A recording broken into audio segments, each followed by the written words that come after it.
to absorb next January 1st, and that's going to be a tremendous challenge for us. With state budget impacts confronting us, it's even more important than ever that we target any new revenue we may get from economic growth towards shoring up the most vital health and safety services and renewing the county's infrastructure. But our ability to survive and thrive ultimately depends on getting our economy humming again. As I mentioned earlier, we're seeing signs of recovery. Bakersfield ranked 47th last year on the Milken Institute's list of best performers based on economic growth and job creation, ahead of every other California metro area. But the fact that not a single California city made the top 25 and that 4 of the top 5 cities are in Texas should tell us a lot about the kind of trouble California faces in digging out of this recession and restoring itself to economic health. In Kern County, we're doing what we can to turn that tide.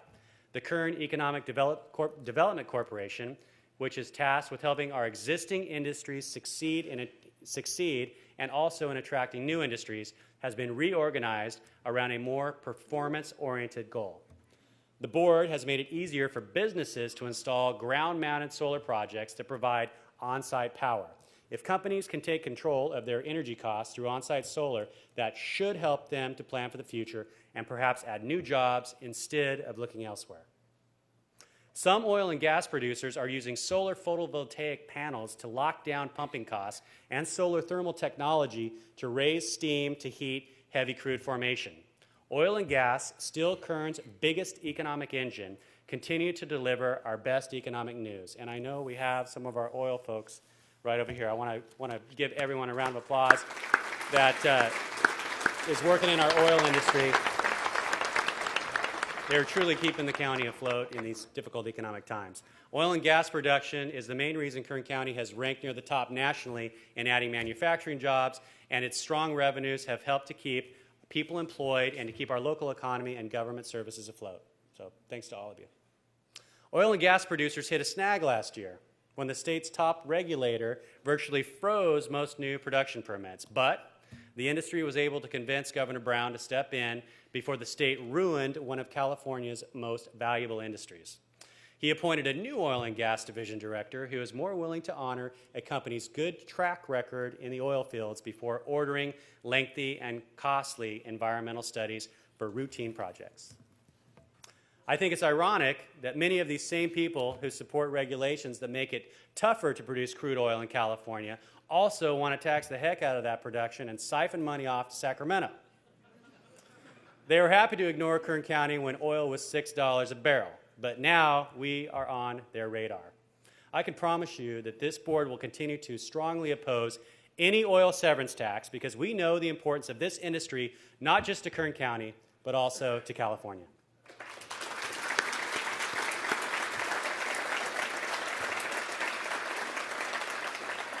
Until someone figures out how to replace the 97% of U.S. transportation fuel that is petroleum-based with something else, oil and gas are still irreplaceable. Kern County is also home to 2 other irreplaceable national assets, our military installations at China Lake and Edwards Air Force Base.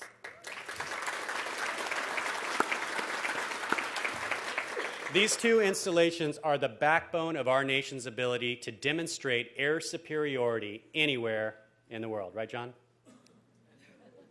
In addition, China Lake and Edwards employ thousands of people and comprise about 80% of the local economy in eastern Kern County.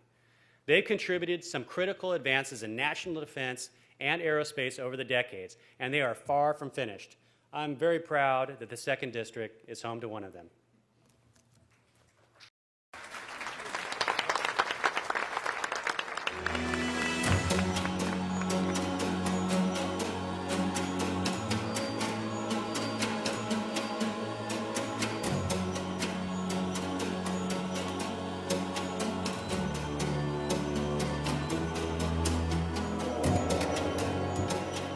Edwards is the 2nd largest base in the Air Force, employing over 10,000 military, federal civilian, and contract personnel.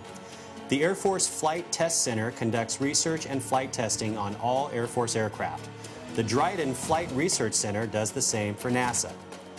Top priority at Edwards right now is testing the F-35 Joint Strike Fighter. It's going to be a workhorse for the Air Force, Navy, and Marine Corps, so getting this aircraft problem-free and combat-ready is a critical mission.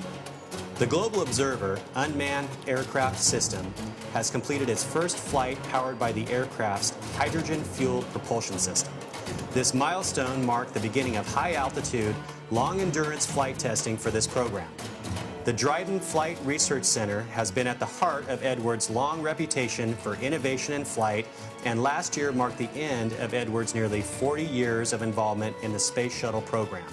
But Dryden is about looking ahead, and it's already playing an integral role in developing the next generation of spacecraft that will replace the Space Shuttle, the Multi-Purpose Crew Vehicle. Dryden is also testing the Mars rover's landing radar for a planned NASA mission. They do it by flying FA-18 jets mounted with the radar in a series of controlled dives straight towards the ground to simulate what the rover's radar might see when it enters Mars' atmosphere for a landing. Unmanned aircraft that can be remotely flown by skilled operators located safely within our own borders are expected to play a growing role in military aviation. And Dryden is testing both the Phantom Ray, a fighter-sized unmanned aircraft, and the Phantom I, an unmanned, hydrogen-powered, high-altitude, long-range aircraft.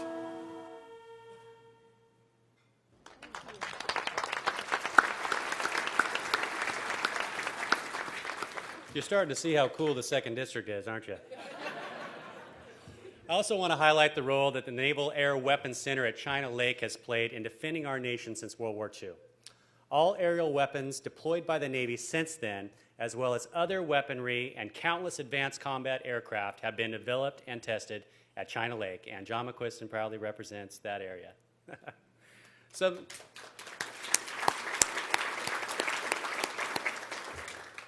of the base's current R&D efforts are focused on electronic warfare systems, rocket propulsion systems, and projects to defeat chemical and biological weapons attacks. It's also developing munitions for unmanned aerial vehicles, including the Global Hawk, Predator, and Scan Eagle. On the ground, they're developing countermeasures to combat the threat to our troops of improvised explosive devices that have emerged in the wars in Iraq and Afghanistan.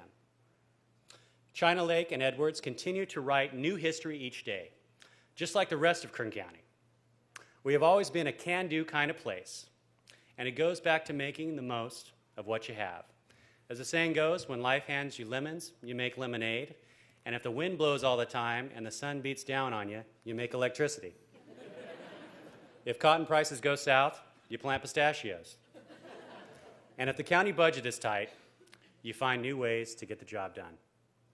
As we look ahead, I won't deny that 2012 is filled with challenges and with sacrifice for county government. We will again ask that our employees do more with the same or with even fewer resources. We may need to ask that our customers give us greater patience until we have the money to put service levels back to where we know they should be. And we will all watch, hopefully, for signs that Sacramento can mend its ways so Californians can get back to work again. I believe we can meet these challenges if we're responsible with our county finances, if we stay on the path of fiscal austerity, and if we remember, above all, we are here to serve. Thanks so much. God bless.